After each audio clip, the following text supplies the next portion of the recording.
The glass of juice sat on the white linen tablecloth, gleaming under the chandelier. It looked innocent. A simple glass of orange cranberry juice. But I knew what was swirling inside it, an invisible poison meant for me. And the person who put it there was smiling at me from across the table, her eyes sparkling with a greed so profound it was almost beautiful in its purity. She thought she was about to inherit a kingdom. She had no idea she had just declared war on its queen. If you believe that betrayal, especially from those you call family, is a wound that demands more than just forgiveness, then you're in the right place. Stick with me through this story, and do me a favor, hit that like button and subscribe. Because the justice you're about to witness is a dish I spent a lifetime learning how to serve cold. Part 1: The Gilded Cage. The number itself felt unreal, $58 million. When the wire transfer confirmed, I didn't feel a sudden explosion of joy. Instead, it was a quiet, deep, resonant hum that settled into my bones. It was the feeling of a 30-year weight being lifted from my shoulders. A weight I had carried through 2 recessions, a messy divorce, and the lonely, thankless years of raising a son while building a company from the dust of my garage. My company, Innovate Dynamics, was my second child. It was born from a simple idea for logistical software, coded on a second-hand computer while my son, David, slept in a playpen by my desk. Those early years were a blur of caffeine, desperation, and sheer, unyielding will. I remember missing school plays because of investor meetings. I remember eating ramen noodles for a week straight to make payroll for my first 3 employees. I remember the gut-wrenching fear every time a bigger competitor tried to swallow us whole. But we survived. We thrived. And now, I had sold it. I hadn't just sold a company, I had sold my sleepless nights, my sacrificed weekends, my youth. And the price was $58 million. All I wanted was to celebrate with the one person who made it all worthwhile, David. He was my world. The reason I'd fought so hard. To give him the life I never had. He was a good man, kind, a little soft around the edges, perhaps, but with a heart of pure gold. And that heart, for the past 2 years, had belonged entirely to Amanda. Amanda. When David first brought her home, my first impression was one of polished perfection. She was beautiful, of course, with the kind of effortless grace that usually comes from old money. She said all the right things, laughed at all the right jokes, and looked at my son with what appeared to be pure adoration.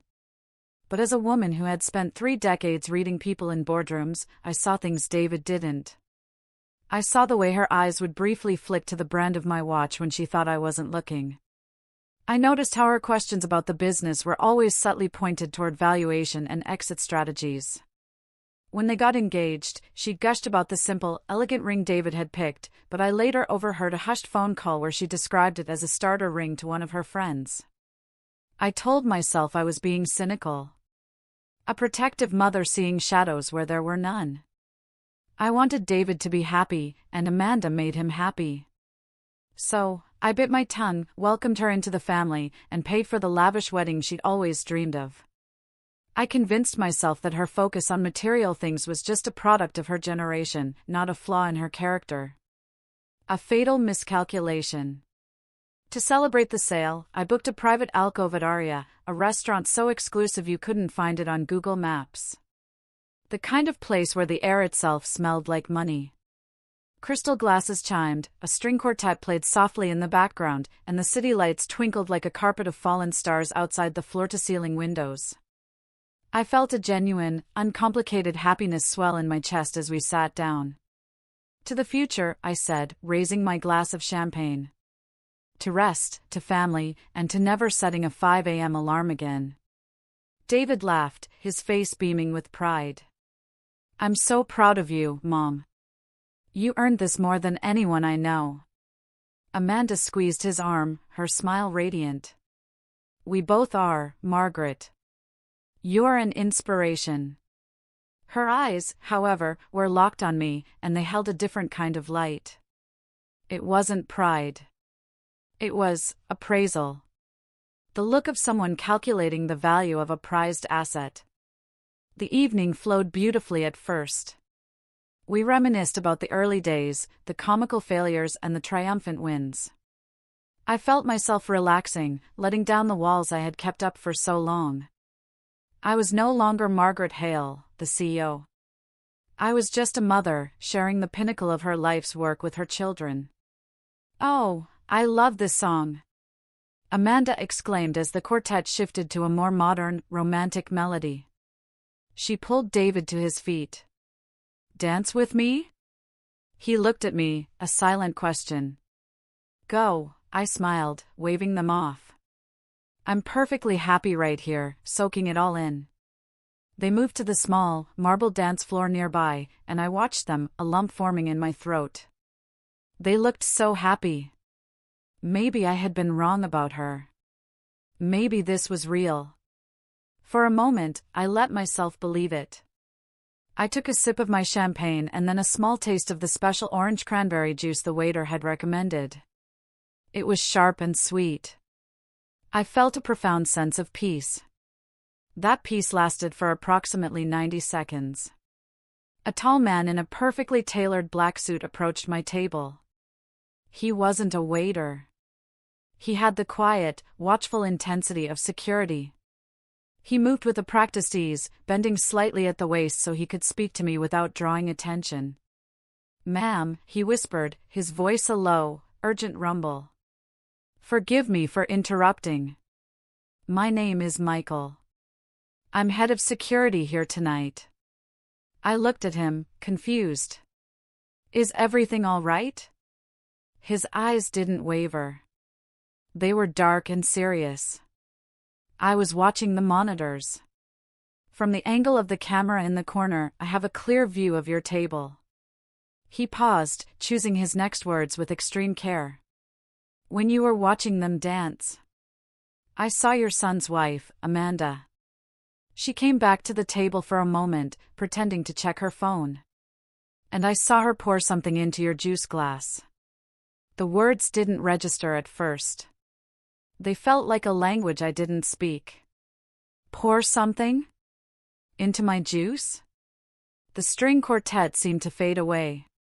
The clinking of glasses, the murmur of conversation, it all receded into a dull roar in my ears. My blood didn't just run cold, it turned to ice, sharp and painful in my veins. My gaze dropped to the half-empty glass of juice sitting innocently on the table. A few drops of condensation slid down its side. It looked exactly the same. My mind, a machine trained for decades to analyze threats and calculate responses, kicked into overdrive. It sifted through possibilities with terrifying speed. David? No. Never. My son would cut off his own arm before he'd hurt me. He wasn't a part of this. This was her. It was all her. Every red flag I had ever ignored came rushing back, assembling themselves into a horrifying mosaic of truth. The questions about money. The starter ring. The appraisal in her eyes. It wasn't paranoia. It was instinct. And I had suppressed it for the sake of a peace that was never real. Fear was a distant echo. What I felt was a rage so pure and so potent it was almost clarifying. It burned away the shock, leaving behind a diamond-hard certainty. I looked up at Michael, the security guard. My face, I'm sure, was a pale, blank mask.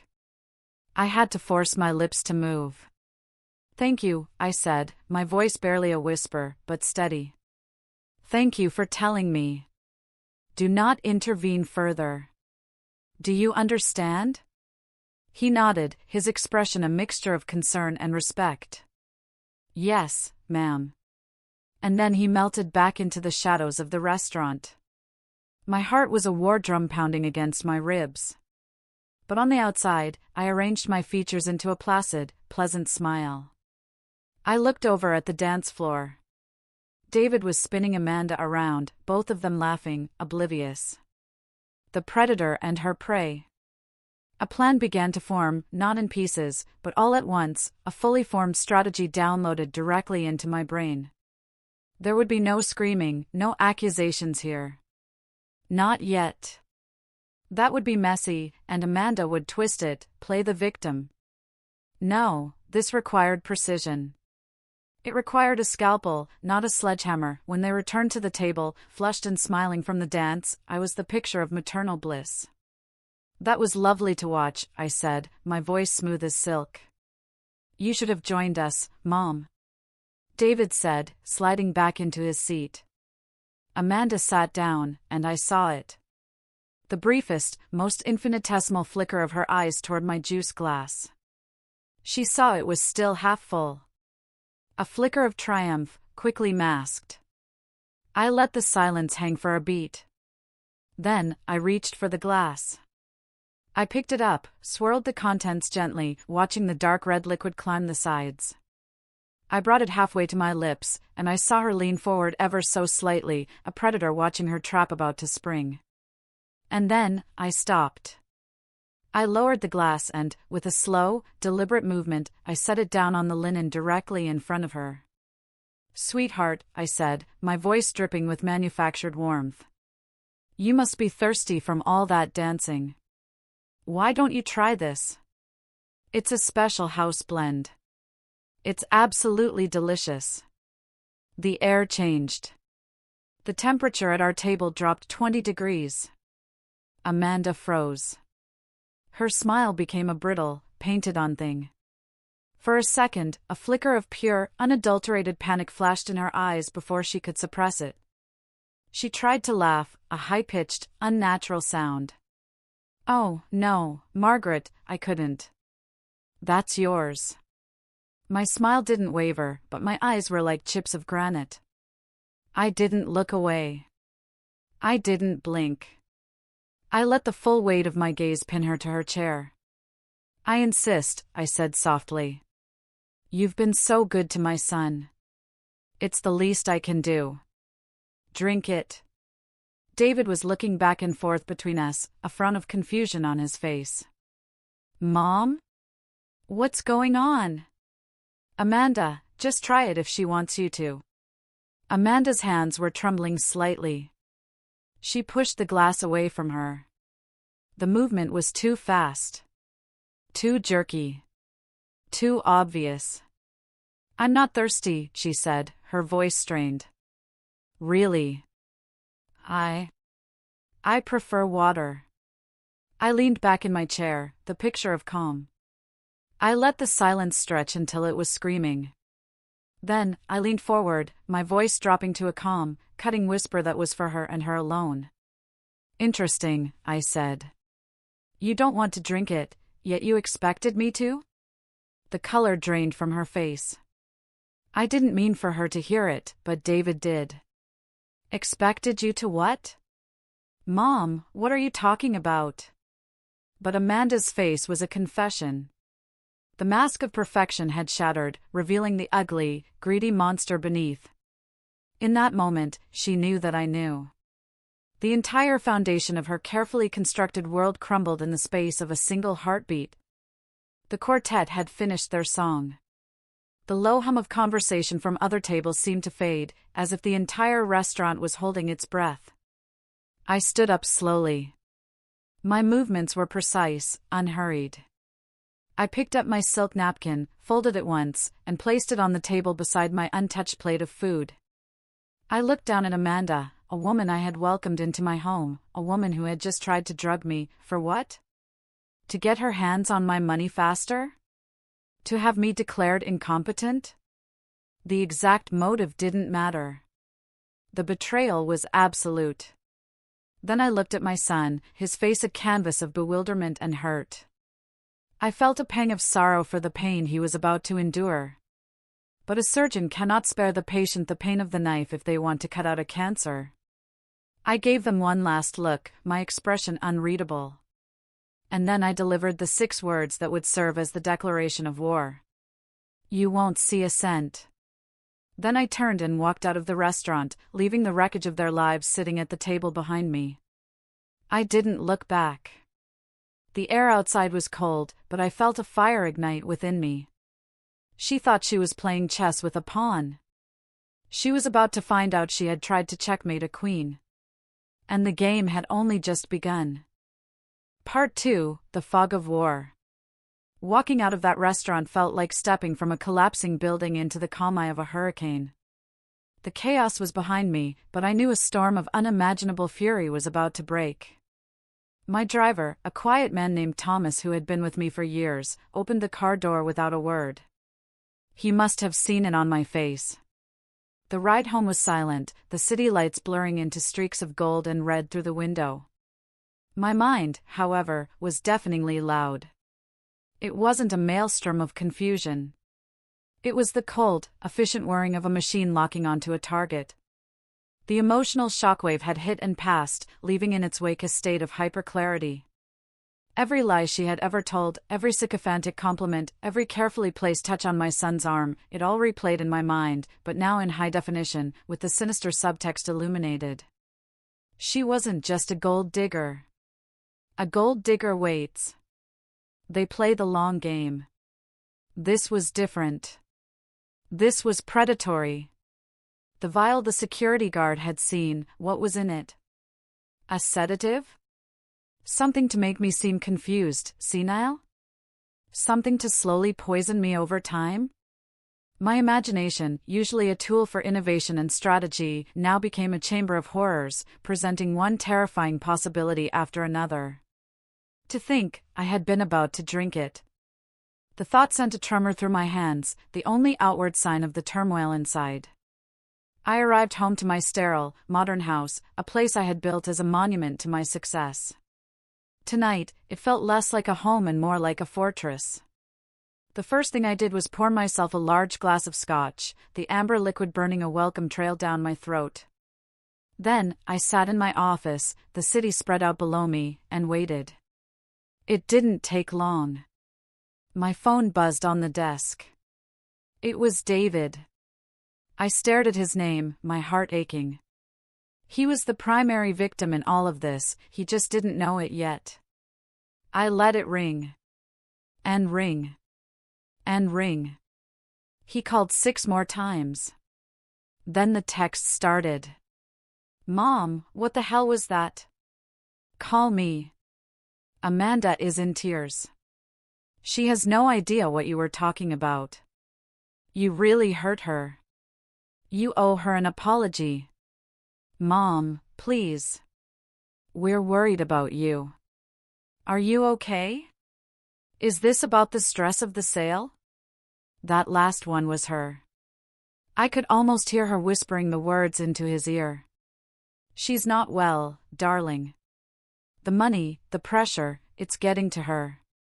The classic gaslighter's gambit, paint the victim as crazy. I didn't respond. Responding would be engaging on her terms, in the fog she was creating. I needed to operate from the high ground, with irrefutable facts. My first call wasn't to my son, but to the restaurant. I asked for Michael, the head of security. I was transferred twice before his deep, calm voice came on the line. This is Margaret Hale, I said, my voice firm. I need the security footage from tonight. Specifically, Camera 7, trained on Alcove 3, from 9:15 p.m. to 9:30 p.m. I will have a courier there in the morning with a court order if necessary, but I'm hoping you'll understand the sensitivity and urgency of the matter. I will also be including a significant bonus for your staff's discretion and your own personal attentiveness. There was a pause. I understand completely, Ms. Hale, he said. It will be ready. And I saw what I saw. I'll stand by it. Relief, sharp and clean, cut through the anger. Step 1 was complete. I had a witness. Now I needed the visual proof. The next morning, the real war began. David showed up at my house. He hadn't just brought himself, he'd brought Amanda. My security guard on the gate called up to the house. Ma'am, your son is here with his wife. They're demanding to see you. Let my son in, Gerald. His wife is to wait outside the gate. If she sets one foot on my property, you are to call the police and have her arrested for trespassing. The order felt alien on my tongue, but absolutely necessary. A few minutes later, David stormed into my office, his face a thundercloud of righteous anger. "What is wrong with you?" he shouted, his voice echoing in the large room. "You're treating your family like criminals. Amanda is out there crying on the street." I remained seated behind my large mahogany desk. I had intentionally positioned myself there. In this room, I was not his mother. I was the CEO of my life, and he was an employee with a serious performance issue. "David, sit down." My voice was quiet, devoid of emotion. "I will not sit down. Not until you tell me why you're doing this. Why you humiliated Amanda, why you're acting like a tyrant." "I am doing this," I said, looking him straight in the eye, "because the woman you married tried to drug me at dinner last night." The statement hung in the air between us, heavy and poisonous. David just stared at me, his mouth slightly agape. Then he shook his head, a humorless, disbelieving laugh escaping his lips. "You see? This is what I'm talking about. You're being paranoid. You've built up this insane story in your head that she's some kind of monster. She loves you. She loves me. Does she?" I asked calmly. "Or does she love the idea of what I have? Does she love the idea of you inheriting $58 million? The color drained from his face. "That's a horrible thing to say." "Is it more horrible than what she did?" "She did nothing," he insisted, his voice cracking with desperation. "She went back to the table to grab her purse to fix her lipstick. That's it. You've twisted it into something ugly because you've never liked her." It was like talking to a brick wall. He was so blinded by his love for her, so caught in her web of manipulation, that he couldn't see the truth. He saw my caution as jealousy, my questions as attacks. She had done her work well, isolating him from my counsel long before this. "David," I said, my voice softening just a fraction. "I love you more than life itself. Everything I have ever done has been for you. You have to trust me on this. I have a reason, a very good one, for my actions." "A reason? Or a delusion?" he shot back. "She's my wife, Mom. You are asking me to choose between my mother and my wife based on a crazy accusation. And I will choose her. Every single time. Unless you have proof." He threw the word down like a gauntlet. Proof. He thought there was none. He thought it was my word against hers, and in a battle of he said she said, he would side with the woman he slept next to every night. "I see," I said, my voice returning to its icy calm. "Then there's nothing more to discuss for now. You should go. Your wife is waiting."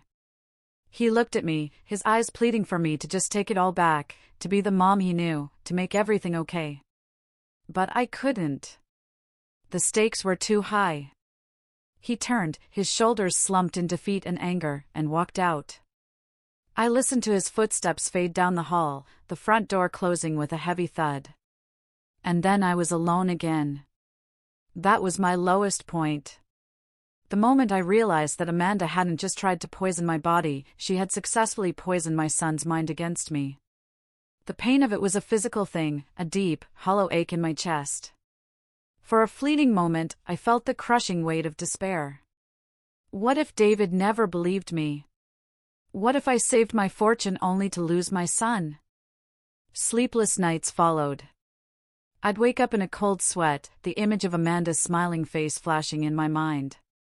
During the day, I was a machine of cold logic, but at night, the grief and rage would churn within me. I was isolated. Friends of the family started calling, tentative and confused. I could hear Amanda's narrative in their carefully chosen words. "We're so worried about Margaret. Is she handling the pressure okay?" She was orchestrating a campaign to paint me as an unhinged, paranoid old woman, losing her grip on reality after coming into a fortune. She was trying to destroy my credibility, my reputation, my relationship with my son, my entire world.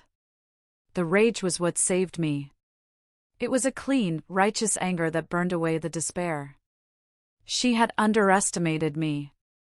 She thought I was just a doting mother, a lucky businesswoman who would be easily confused and manipulated. She didn't understand that you don't build an empire from nothing by being soft.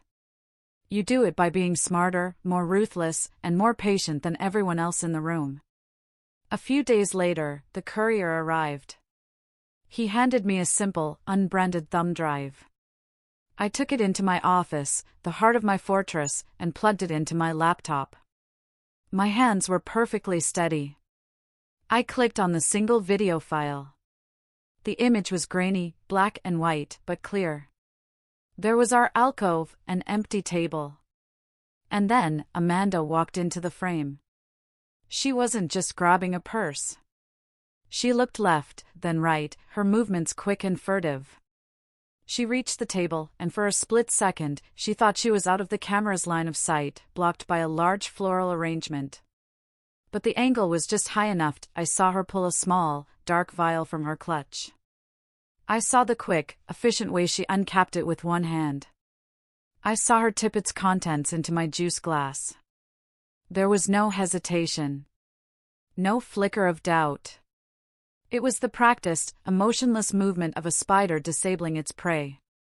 She recapped the vial, slipped it back into her purse, and walked away, a pleasant smile already forming on her face as she headed back to the dance floor.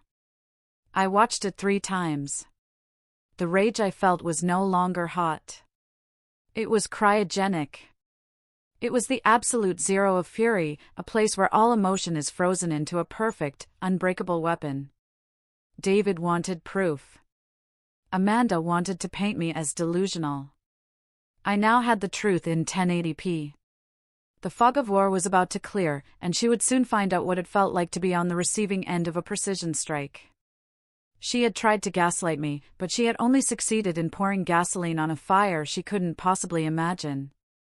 Part 3: The Architect of Ruin. Holding that thumb drive felt like holding a vial of my own. Not of poison, but of pure, unassailable truth. It was the fulcrum upon which I would move the world. My period of doubt and isolation was over.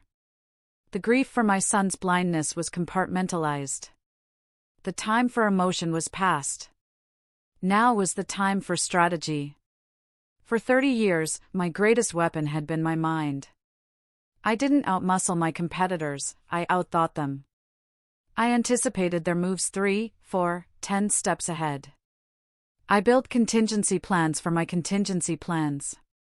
Amanda saw me as a wealthy retiree, a soft target. She failed to realize that I was a grandmaster, and she had just made a novice's blunder on my chessboard. My first call was not to David. That would come later. My first call was to Evelyn Reed. Evelyn had been my corporate lawyer for 2 decades. She was a shark in a $5,000 suit, a woman with a mind like a steel trap and a reputation for surgically dismantling her opponents in court. She didn't just practice law, she weaponized it. "Margaret," she answered, her voice crisp. "I was expecting your call about setting up the charitable foundation. Shall we schedule for next week?" "Change of plans, Evelyn," I said, my voice low and steady. "Cancel the foundation for now. We have a more pressing matter. I need you to assemble our top team, asset protection, estate planning, and your most vicious divorce litigator. Clear your calendar. This is now your only priority." There was a silence on the other end, the kind that indicated Evelyn was shifting from casual conversation to battle-ready focus. "What's the threat level?" she asked. "Existential," I replied. "I'm sending a courier to your office. He's carrying a thumb drive. Watch it. Then you'll understand. We meet tomorrow, 8 a.m. sharp, my office. No one else." The next morning, my boardroom, which had been dormant since the sale, was alive again. But this time, the war wasn't for market share, it was for my legacy. Evelyn sat across from me, her face grim. She had watched the video. The 2 other lawyers she'd brought, a stern-looking man named Marcus who specialized in trusts and a sharp-eyed woman named Chloe who handled high-conflict divorces, looked at her expectantly. I've seen the footage, Evelyn said, her voice tight with controlled fury. This is beyond a simple financial play. This is a criminal act. The criminal aspect can be addressed later, I said calmly. For now, I want to focus on containment and eradication. I want her cut out. Not just from my will, but from my son's life. I want to build a fortress around my assets so high and so strong that she will spend the rest of her life on the outside, looking in. Marcus, the trust expert, leaned forward. Your current will is standard. It leaves the bulk of your estate to David. If something were to happen to you, and then to him, she, as his spouse, would inherit everything. It's a direct line. Then we sever that line, I stated. For the next 4 hours, we worked. It was like being back in the trenches, planning a hostile takeover. We were the architects of Amanda's complete and total financial ruin. First, the will. My old will was shredded, metaphorically, then literally. The new one was a masterpiece of legal artistry. My entire $58 million fortune, plus all other assets, were to be placed into an ironclad, irrevocable trust. I named it the Hale Legacy Trust. I would be the primary beneficiary for my lifetime. But here was the beautiful, brutal stroke: David was named the secondary beneficiary, but with clauses so restrictive they were like a cage. He would receive a generous, but controlled, monthly stipend. Enough to live comfortably, but not lavishly. He could never touch the principal. He could petition the trust for larger expenses, a house, a child's education, but any such petition would require the unanimous approval of a 3-person board of trustees. And who are the trustees? I asked. You'll appoint them, Marcus explained. I'd recommend myself, Evelyn, and a neutral third-party financial advisor. I smiled. Perfect. A board he can't manipulate. But the masterstroke was what we called the Amanda Clause. It was a poison pill of its own. The clause stated, in brutally specific legal language, that if David remained married to, cohabitated with, or provided any form of financial support to one Amanda Peterson Hale, his status as a beneficiary would be immediately and irrevocably terminated. The stipend would cease. His access to the trust would be severed permanently. If he divorced her, his benefits would be fully restored. He'll be forced to choose, Chloe, the divorce lawyer, said, a hint of admiration in her voice. Her, or his financial future. And what about their shared assets? I asked. The apartment I helped them buy? The car I gave him for his birthday? We claw it back, Evelyn said simply. The apartment was purchased through a holding company you control. They are essentially tenants. We can evict them. The car was a gift, but the title was never formally transferred. It's still legally yours. We repossess it. The plan was cold. It was ruthless. It was a complete financial annihilation. A part of me, the mother, felt a pang of guilt for what this would do to David. It would corner him, force his hand, and break his heart. But the CEO, the survivor, knew that a surgeon can't afford to be sentimental when cutting out a cancer. This was the only way to save him from her. While the lawyers drafted the documents, I initiated the second phase of my plan. I hired a private investigator, a former detective named Frank, who was known for being discreet and frighteningly thorough. I want to know everything about Amanda Peterson before she became Amanda Hale, I told him in a hushed phone call. I want to know where she grew up, who she dated, how she supported herself. I want to see her credit card statements, her college transcripts, her social media history. Dig. I want to know who my son really married. While I waited for the legal and investigative machinery to grind, I executed the third, and perhaps most difficult, phase of the plan: psychological warfare. I had to lull Amanda into a false sense of security. She needed to believe her plan to paint me as unstable was working. So, I called David. He answered on the first ring, his voice wary. Mom? I forced a sigh into my voice, making it sound weary and fragile. David, darling. I think we need to talk. I'm listening, he said, his tone guarded. I've been doing a lot of thinking, I began, hating the words as they came out of my mouth. Perhaps you were right. The sale, the stress, it's been a lot. I think I overreacted at the restaurant. I saw something, or I thought I saw something, and my mind just ran with it. I am so sorry for the scene I caused, and for the things I said to Amanda. There was a long silence. I could hear him processing, the cautious hope battling with his confusion. You're sorry? Deeply, I lied. I would like to make it up to both of you. I want to have you both over for dinner. Here. This Friday. A proper celebration. A chance for me to apologize to Amanda in person. Please, son. I don't want this ugliness between us. I could hear the relief flooding his voice. Oh my God, Mom. Yes. Of course. We'll be there. Thank you. This means the world to me. I told you she would never do something like that. I closed my eyes, a single tear of genuine pain tracing a path down my cheek. I know, sweetheart. I know. The call ended. I felt dirty, manipulative. But it was a necessary evil. Amanda would hear this, and she would believe she had won. She would think the old woman had cracked, that the fortune was secure. She would walk into my house on Friday night, arrogant and triumphant, ready to accept a groveling apology. She would be walking into a trap. The days leading up to Friday were a whirlwind of activity. The lawyers worked around the clock. The trust was established, the assets transferred. The new will was signed, witnessed, and notarized. The eviction notice and repossession orders were drawn up and waiting. Frank, the PI, delivered his report. It was a thick manila envelope, and what it contained was more damning than I could have imagined.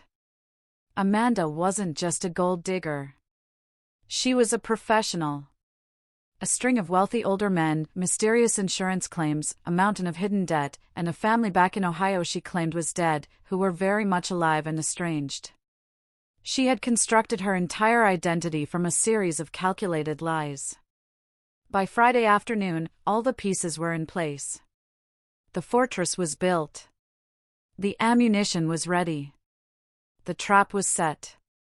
I walked through my silent house, making sure everything was perfect for dinner. I chose the menu myself. I even opened a bottle of the expensive wine Amanda loved.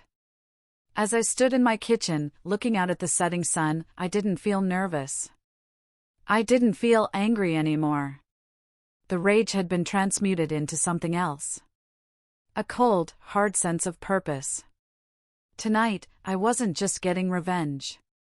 I was performing a necessary amputation to save my family's future. Amanda thought she was coming for an apology. What she was about to receive was a reckoning. And it would be delivered with the same clinical precision she had used when she'd tipped that vial into my glass. Part 4, The Execution and the Fallout. Friday evening arrived with a chilling calm. I had instructed my household staff to take the night off. It was to be just the three of us. When the doorbell rang at precisely 7 p.m., I took a deep, steadying breath and opened it myself. There they were. David, his face beaming with relief, looking happier than he had in weeks. And beside him, Amanda, clad in a stunningly expensive dress, one I'm sure she'd bought in anticipation of her victory. She wore a mask of gentle forgiveness, but I could see the triumph glittering in her eyes. She thought she had me. She thought she'd broken me. Mom, David said, enveloping me in a hug that felt both warm and traitorous. David, I said, patting his back. I pulled away and turned my gaze to Amanda. Amanda. Thank you for coming. Please, come in. Her smile was dazzling. Of course, Margaret. We're family. I knew we could work through this. The sheer audacity of her hypocrisy was breathtaking. We moved into the formal living room, a place designed for uncomfortable conversations. I had arranged 3 chairs in a triangular formation. I didn't offer them drinks. I didn't engage in small talk. I wanted the atmosphere to be immediately and irrevocably tense. "Please, sit," I said, gesturing to the chairs. I took the one that faced them both, positioning myself like a judge about to deliver a verdict. David sat, but Amanda remained standing, looking around with an air of ownership. "The house is looking beautiful as always, Margaret." "Let's dispense with the pleasantries, Amanda," I said, my voice cutting through the pretense. The manufactured fragility from our phone call was gone, replaced by cold steel. The shift in my tone was so abrupt it startled them both. Amanda's smile faltered. David's brow furrowed in confusion. "Mom? I thought we were here to—" "You are here," I interrupted, my eyes locked on Amanda, "to face the consequences of your actions." I reached down beside my chair and picked up a tablet. I tapped the screen, and it came to life. I placed it on the coffee table in front of them. On the screen was the paused video from the restaurant's security camera. The image was perfectly clear, Amanda, her face a mask of concentration, holding the small vial over my juice glass. Amanda gasped. It was a tiny, strangled sound. The color drained from her face so fast I thought she might faint. David stared at the screen, his mind clearly struggling to process what he was seeing. What is this?" he stammered. It's a fake. It's doctored." "Is it, Amanda?" I asked, my voice dangerously soft. "Do you want to tell him it's fake?" Amanda couldn't speak. She was staring at the image, her entire body trembling. Her carefully constructed world was imploding right in front of her. "I don't need her to tell me," I said, my gaze shifting to my son. I tapped the screen again, and the video played. We all watched in silence. The furtive glances. The uncapping of the vial. The pour. The quick retreat. It was undeniable. It was monstrous. When it finished, the room was utterly silent, save for Amanda's ragged breathing. David looked from the tablet to his wife, then back to the tablet. His face was a horrifying canvas of disbelief, betrayal, and dawning agony. The love in his eyes was dying, being replaced by a sickening horror. "Mandy," he whispered, his voice broken. "Tell me it's not real. Please." She opened her mouth, but no sound came out. The lie was too big. The proof was too absolute. "She can't," I said, my voice devoid of pity. "Because it is real. And it gets worse." I reached down again and picked up the thick manila envelope from Frank, the private investigator. I tossed it onto the coffee table. It landed with a heavy, final thud. "That," I said, "is the life of Amanda Peterson. Not the curated fiction you married, David. The real one. The one with the family in Ohio she told you is dead. The one with a trail of broken, wealthy men and suspicious insurance claims. The one with over $200,000 in secret credit card debt. It's all in there. Read it at your leisure." David flinched as if the envelope were a venomous snake. Amanda let out a sob, a sound of pure, abject defeat. The game was over. Checkmate. "Now," I said, standing up. I was in complete control. "Let's talk about the future. Or rather, your lack of one." I gestured to the doorway, and from the shadows of the hall, Evelyn Reed and Marcus, my lawyers, stepped into the room. They carried leather-bound portfolios. Amanda looked up and saw them, and a new wave of terror washed over her face. She recognized Evelyn. She knew this was no longer a family dispute. This was a legal execution. Amanda Peterson Hale, Evelyn began, her voice as cold and sharp as a shard of glass. As of 6 p.m. this evening, the locks on the apartment you reside in have been changed. The holding company which owns it has terminated your residency agreement, effective immediately. You will be allowed to retrieve your personal belongings under supervision tomorrow morning. Amanda stared, dumbfounded. Furthermore, Evelyn continued, the vehicle you have been driving has been repossessed. It is, and has always been, the property of Margaret Hale. You can't do this. Amanda shrieked, finding her voice at last. It was shrill with panic. I'm his wife. I have rights. Half of everything he has is mine. Marcus stepped forward. Not exactly, he said smoothly. You see, David doesn't actually have anything. All of his mother's assets, and therefore his potential inheritance, have been moved into the Hale Legacy Trust. A trust of which you are explicitly and permanently excluded. The prenup you signed, which you thought was a mere formality, has been fully activated. It ensures you leave this marriage with exactly what you brought into it, nothing. He paused, letting the weight of the words settle. Actually, that's not entirely true. You will leave with your debt, which, I might add, creditors will now be very interested in collecting, seeing as your access to the Hale family fortune has been terminated. Amanda crumpled. She physically sagged into the chair, all the fight gone, replaced by a hollow, vacant despair. Then, I looked at my son. His face was pale, his eyes wide with shock and grief. He wasn't looking at me or the lawyers. He was staring at the woman he loved, seeing her for the very first time. And David, I said, my voice finally softening with a mother's pain.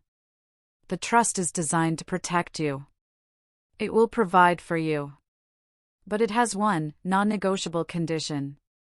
You are to have no further contact with this woman. If you remain married to her, if you support her in any way, you will be cut off completely. The choice, I said, my heart breaking for him, is yours. I had given him proof. I had given him the truth. And now, I had given him an ultimatum. I didn't need to wait for his answer. I saw it in his eyes. The love he had for her, as powerful as it was no match for the depth of her betrayal. He slowly stood up, looking at Amanda not with anger, but with a profound, soul-deep revulsion. He didn't say a word to her. He just turned and walked out of the room, out of the house, and out of the life they had built on a foundation of lies. Amanda was left alone, sitting amidst the ruins. Evelyn placed a single business card on the table in front of her. That's my associate, Chloe, she said. She'll be handling the divorce on David's behalf. Your lawyer can contact her. Then, the lawyers and I walked out, leaving her there. The fallout was swift and brutal. The divorce was finalized in record time. Amanda, stripped of her resources and social standing, vanished back into the obscurity from which she came. I heard rumors she had moved back to Ohio, buried under a mountain of debt and shame. Her name was never spoken in my house again. David was broken for a time. He grieved the woman he thought he loved, and the future he thought he had. But slowly, with therapy and time, he began to heal. Our relationship, though scarred, was rebuilt on a foundation of hard-won truth. He finally understood the nature of the world I had tried to protect him from. As for me, there was no triumphant celebration. There was only a quiet, somber sense of closure. I hadn't done it for the money. The $58 million was just paper. I had done it to protect my blood, my legacy, and the 30 years of sacrifice that fortune represented. I had survived in the cutthroat world of business, and I had survived this. Because I wasn't just a successful woman. I was a survivor. And I knew, better than anyone, how to turn betrayal into justice. My revenge wasn't a single act of passion. It was a cold, calculated, and complete dismantling of a threat. I didn't just close a door on Amanda, I erased the entire wing of the house she tried to occupy. Justice, I've learned, isn't always about shouting from the rooftops. Sometimes, it's about the silent, methodical signing of papers in a quiet room that changes the world forever. She gambled everything on my weakness and lost it all to my strength. They say living well is the best revenge, but sometimes, ensuring someone else can no longer live off of you is a pretty close second. What did you think? Was the revenge too harsh, or was it exactly what she deserved? Let me know your thoughts down in the comments. And if you enjoyed seeing justice served, don't forget to like this video and subscribe for more stories. Because in a world full of predators, it's important to remember that sometimes, the prey bites back hard.